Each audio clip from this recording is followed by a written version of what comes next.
Okay. Bismillahirrahmanirrahim. Allahumma salli ala Muhammad wa ala ali Muhammad. We're here today to learn about the Salah. We're here to learn about all the etiquettes related to the prayer. And what we're going to do is we're going to categorize them into the most important sections for you guys to know. So what we're going to do is we're going to learn about the sharut of the Salah, the conditions that we need to have in order to go into the prayer. We're going to learn about the arkan, so we're going to learn about the pillars, the things that you cannot miss in the prayer and you cannot correct. So you have to ensure that these actions are done within the prayer without missing any of them. And then we'll discuss the wajibat, which are the obligatory parts that if by mistake you missed one of them, then you can still make up for it, and then you would do 2 prostrations of forgetfulness afterwards. And then we'll also discuss some things that you should avoid in the prayer in order to get the best results desired, inshallah.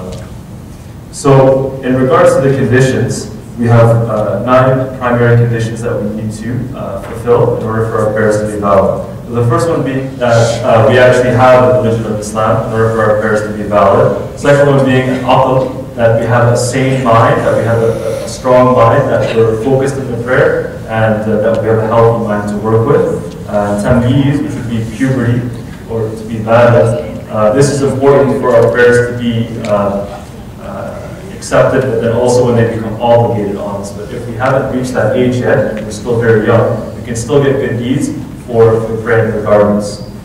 We have to be in a state of tahara or purity, so we need to ensure that we're in a state of ritual ablution, that we've made our wudu, and that we also have to ensure that we have no filth on the outside of our body. So we need to make sure that our clothes are clean going into the prayer. We also have to ensure that our awrah is covered. So for the men, it's from the navel to the knee, so we need to ensure that this area is covered with clothing. This clothing should also be opaque, so it shouldn't be see-through. And for the women, it's everything except for the hands and the face. So everything else would have to be covered other than the hands and the face. And we also need to ensure that when we're praying, that we're praying within its due time. So we pray Fajr within the time of when the emerging light of the dawn is coming up from the horizon. And the time for Fajr goes from that time until just before the sun actually rises. So just before sunrise. So every single prayer has its due time.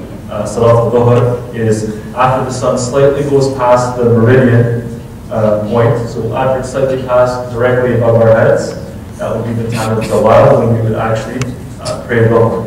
And then for the time of Asr, when our shadow is the same length as our bodies, then it's permitted for us to pray Salat al-Asr. And then for Maghrib, after the sun has set below the horizon, and then you see the twilight or the red glow in the sky, then it's time for Maghrib. And for Salat al-Isha, when that reddish glow has completely disappeared from the sky, and you can start to see the stars in the sky, that's the proper time for Salat al-Isha. So it's important that whenever we pray any of the fara'id, that we pray them within their due times. If by mistake, or because you fell asleep, or out of forgetfulness you forgot to pray, you still need to make up those prayers, but you cannot pray a prayer before its time. So I cannot pray Salat al-Dhuhr at Fajr time. I have to wait for the proper time period in order to pray that prayer. And the last 2 conditions that we need for our Salat to be valid is that we need to face the Qibla. And if we're not sure where the direction of the Qibla is, which is normally northeast for us in this part of the world, we need to do our very best to try to find out the right direction. So we need to ask around, to try to find a compass, or look at the streets, the roads, or the sun, to try to indicate to us which is the proper direction to face towards the Qibla, which is in Mecca. And then the last thing would be the niyyah. So we need to ensure that our intention is actually for the prayer and not other than the prayer. So we should know what prayer we're actually praying. So that takes care of the conditions, the sharut. These need to be in place before we even begin praying.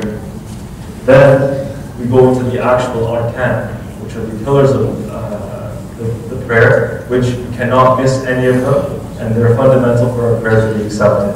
The first one being is that we need to be standing for the Fatiha.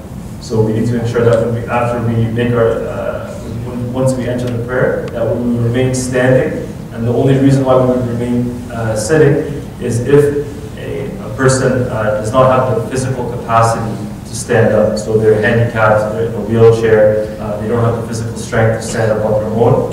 For people that have medical excuses, these would be the people that are excused. But for everyone who's healthy and who can stand perfectly fine on their own, then they should remain standing.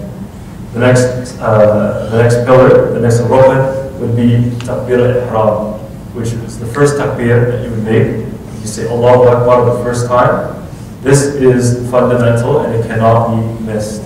And it's important to note that if a person is joining the prayer late and he finds that everyone is already in ruku, or if everybody is in sajda, then he has to make this takbir al-ihram first, and then he does another takbir, Allahu Akbar, and he goes into the position that he finds everyone else in.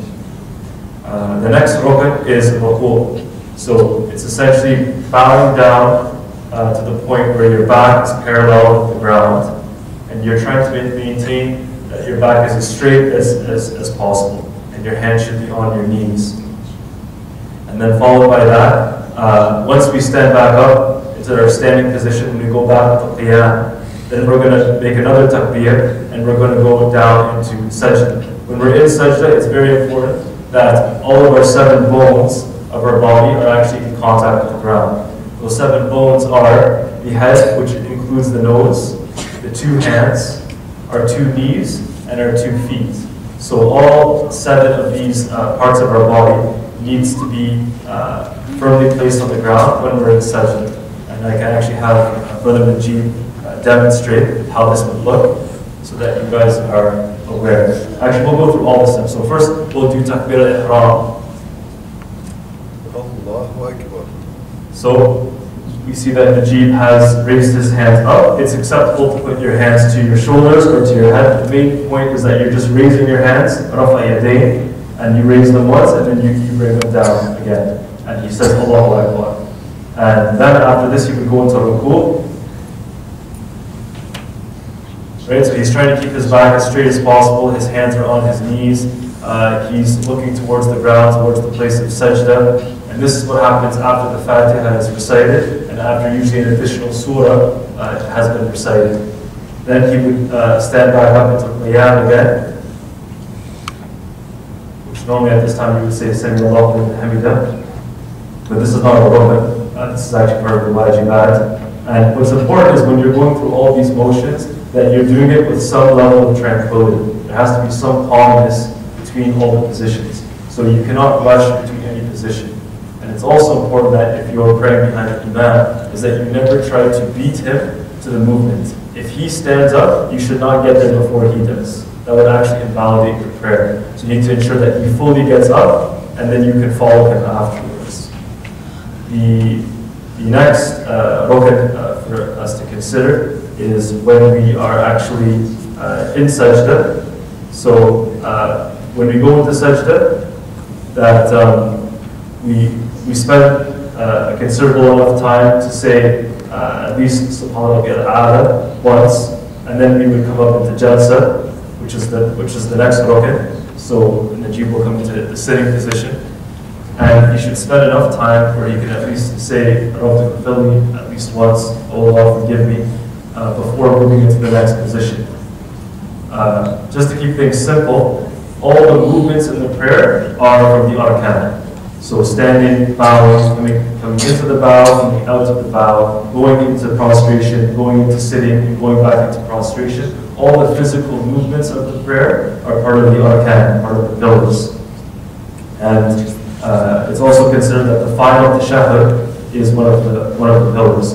So normally you would raise your finger during this time, but there are some differences of opinion as to how the finger should be moved. But essentially during this time, you are greeting Allah subhanahu wa ta'ala, and you are praising Him, and then this is followed by giving salutations and blessings on the Prophet sallallahu alaihi wasallam. The final rukn for you to consider is that to do the tasbih. So to say Assalamu alaikum, to turn your head to the right, and you can also say the additional parts, Assalamu alaikum wa rahmatullah, or Assalamu alaikum wa rahmatullahi wa barakatuh. But at bare minimum, you have to at least say Assalamu alaikum. And that's the closing rukn of the prayer. Then we have some wajibat that we need to consider, that if one forgot to do it, he can still make up for the action. And then at the end of his prayer, he should do 2 prostrations of forgetfulness. So, Najib is demonstrating the 2 prostrations of forgetfulness right now, where had he had finished his prayer, if he realized that he had made a mistake, then he would do 2 prostrations. And essentially at that point, he would have completed his prayer. For the wajibat themselves, saying all the takbirat, saying Allahu Akbar, going into ruku and going into sajda, and then going into jalsa sitting, and then going back into sajda again, and then standing back into qiyam. Every time you say Allahu Akbar, that's an obligation that you have to do. So you need to ensure that that's being done. Saying Subhanallah al-Azim when you're in ruku is another obligation, another wajib that we need to adhere to. Saying Sami Allahu liman hamida, raising up from ruku, is another obligation. If one is praying behind the imam, it's sufficient to just say Rabbana wa lakal hamd, but it's acceptable to say both. If you want to say Sami Allahu liman hamida and Rabbana wa lakal hamd while raising, there is evidence for that. And as we've already discussed before, when somebody is sitting, they can say Rabbana ighfirli, they can say Allah forgive me, and the tashahhud is a bit lengthy, but essentially once a person is sitting and they're doing the tashahhud, they should ensure that they've completed it. And this covers the wajibat. The last things to consider are the things that you want to avoid in the salah in order for our prayers to be at the maximum level of ajr. So among the things that we should avoid is losing concentration in the salah, losing khushu', losing humility in the salah, because the Prophet ﷺ had indicated, and we have this transmission through the Sunan of Abu Dawood and Tirmidhi, that the Prophet ﷺ had said that verily a man will leave from his salah, and only a tenth of his salah is written for him, or a ninth, an eighth, a seventh, a sixth, a fifth, a third, or a half. Meaning that you will only get the amount of the prayer that you actually were focusing on.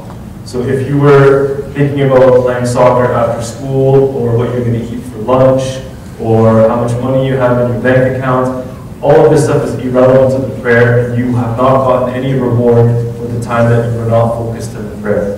This is why it's extremely important that we're paying attention throughout the prayer on what we're actually doing. And the best way to do this is to know that Allah is watching. Realize that when you're praying, you're actually praying to Allah subhanahu wa ta'ala, and He is watching your actions throughout everything that you do. And we also need to ensure that our movements are not rushed, as I explained before. There's a hadith which is narrated in the Sunan of Nasa'i that the Prophet ﷺ, he warned against people that were moving in and out of the sitting position and the prostration position, and they moved quickly as if a crow was pecking the ground. So we need to ensure that when we're moving from one position to another, we're not moving quickly like the way a bird does when he pecks the ground.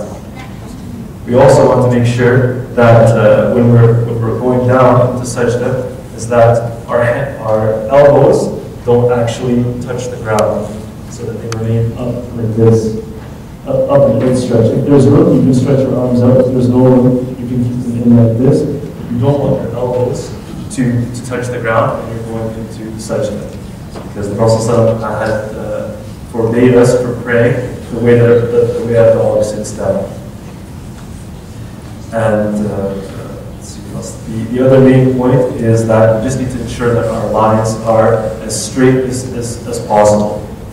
And the Prophet ﷺ on one occasion had straightened the rows to the point where it looked like a straight spear or an arrow shaft. And the Prophet ﷺ had advised the Sahaba by saying that make your rows straight, or Allah will create division amongst you. So it's actually a warning that if we don't keep our lines straight, that problems will start to arise between us and in the ummah. So we need to ensure that that unity is maintained when we're praying in jama'ah, when we're praying in congregation.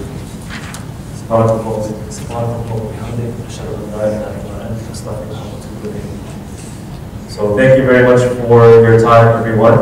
I hope that you learned the importance fundamentals of the prayer, that there are certain sharut, certain conditions that you need to have, like being in a state of purity, having a sound understanding of Islam, having a sound and sharp mind going into the prayer, and ensuring that you're ritually in a state of purity and that your clothes are pure and that you're facing the Qibla and that you have a proper intention for the prayer and you're praying at its due time.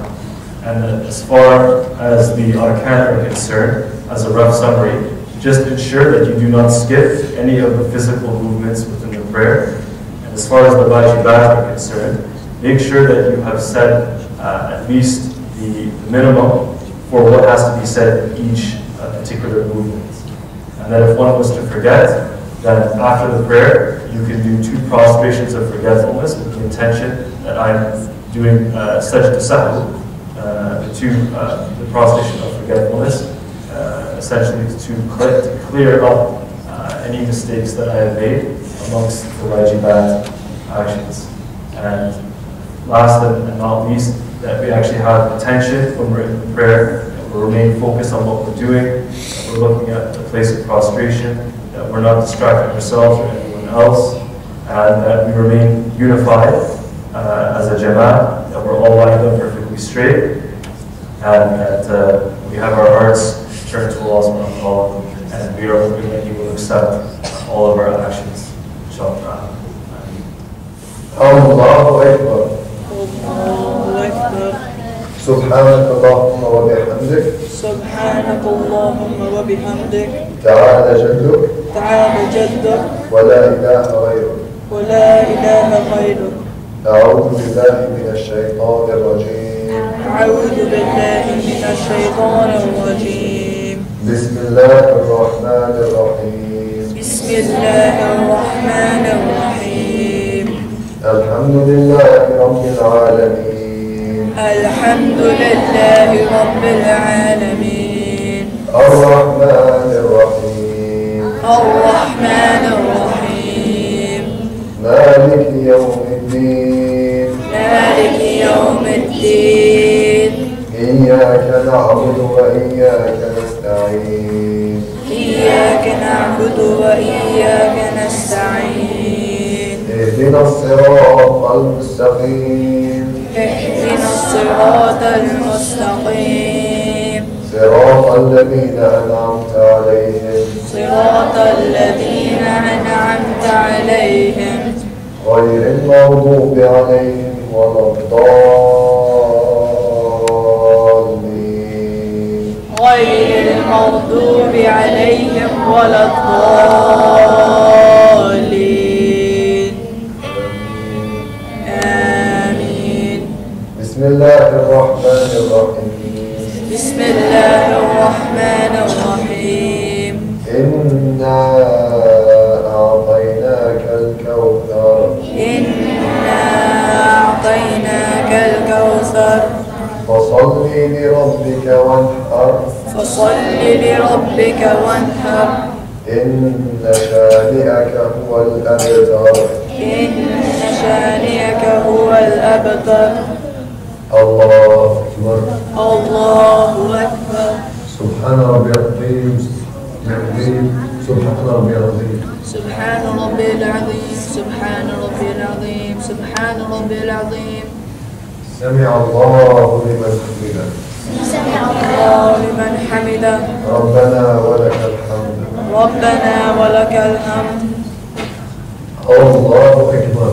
الله أكبر سبحان ربي الأعلى سبحان ربي الأعلى سبحان ربي الأعلى سبحان ربي العالى سبحان ربي العالى سبحان ربي العالى الله أكبر الله أكبر ربي اغفر لي ربي اغفر لي ربي اغفر لي رب اغفر لي رب اغفر لي رب اغفر لي الله أكبر الله أكبر سبحان ربي الأعلى سبحان ربي الأعلى سبحان ربي الأعلى سبحان ربي العالى سبحان ربي العالى سبحان ربي العالى الله أكبر الله أكبر أعوذ بالله من الشيطان الرجيم أعوذ بالله من الشيطان الرجيم. بسم الله الرحمن الرحيم. بسم الله الرحمن الرحيم. الحمد لله رب العالمين. الحمد لله رب العالمين. الرحمن الرحيم. الرحمن الرحيم. مالك يوم الدين. مالك يوم الدين. إياك نعبد وإياك نستعين. إياك نعبد وإياك نستعين. اهدنا الصراط المستقيم. اهدنا الصراط المستقيم. صراط الذين أنعمت عليهم. صراط الذين أنعمت عليهم غير المغضوب عليهم غير المغضوب عليهم ولا الضالين. ولا الضالين. آمين. آمين. بسم الله الرحمن الرحيم. بسم الله الرحمن الرحيم. قل هو الله أحد. قل هو الله أحد. الله الصمد. الله الصمد. لم يلد ولم يولد. لم يلد ولم يولد. ولم يكن له كفوا أحد. ولم يكن له كفوا أحد. الله أكبر. الله أكبر. سبحان ربي العظيم. سبحان ربي العظيم. سبحان ربي العظيم. سبحان ربي العظيم. سبحان ربي العظيم. سمع الله لمن حمده. سمع الله لمن حمده. ربنا ولك الحمد. ربنا ولك الحمد. الله أكبر. الله أكبر. سبحان ربي الأعلى. سبحان ربي الأعلى. سبحان ربي. سبحان ربي الأعلى. سبحان ربي الأعلى. سبحان ربي الأعلى. الله أكبر. الله أكبر. رب اغفر لي. رب اغفر لي. رب اغفر لي. رب اغفر لي. رب اغفر لي. رب اغفر لي. الله أكبر. الله أكبر. سبحان ربي الأعلى. سبحان ربي الأعلى. سبحان ربي. سبحان ربي الأعلى. سبحان ربي الأعلى. سبحان ربي الأعلى. الله أكبر. الله أكبر. التحيات لله. التحيات لله. والصلوات الطيبات. والصلوات الطيبات. السلام عليك أيها النبي. السلام عليك أيها النبي ورحمة الله وبركاته. ورحمة الله وبركاته. السلام علينا السلام علينا وعلى عباد الله الصالحين. وعلى عباد الله الصالحين. أشهد أن لا إله إلا الله.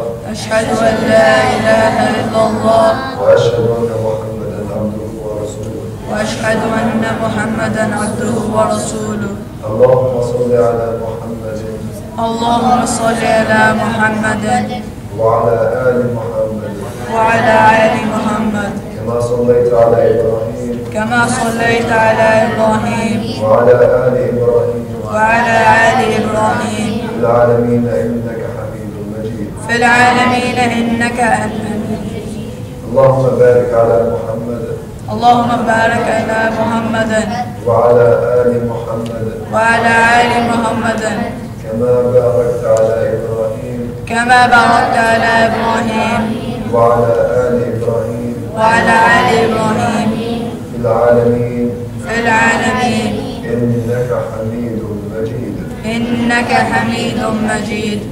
اللهم إني أعوذ بك اللهم إني أعوذ بك من عذاب النار من عذاب النار ومن عذاب القبر ومن عذاب القبر ومن فتنة المحيا والممات ومن فتنة النحيا ومن فتنة المسيح الدجال. ومن فتنة المسيح الدجال. السلام عليكم ورحمة الله. السلام عليكم ورحمة الله. السلام عليكم ورحمة الله. السلام عليكم ورحمة الله. Okay, mashallah. Very good. Very good.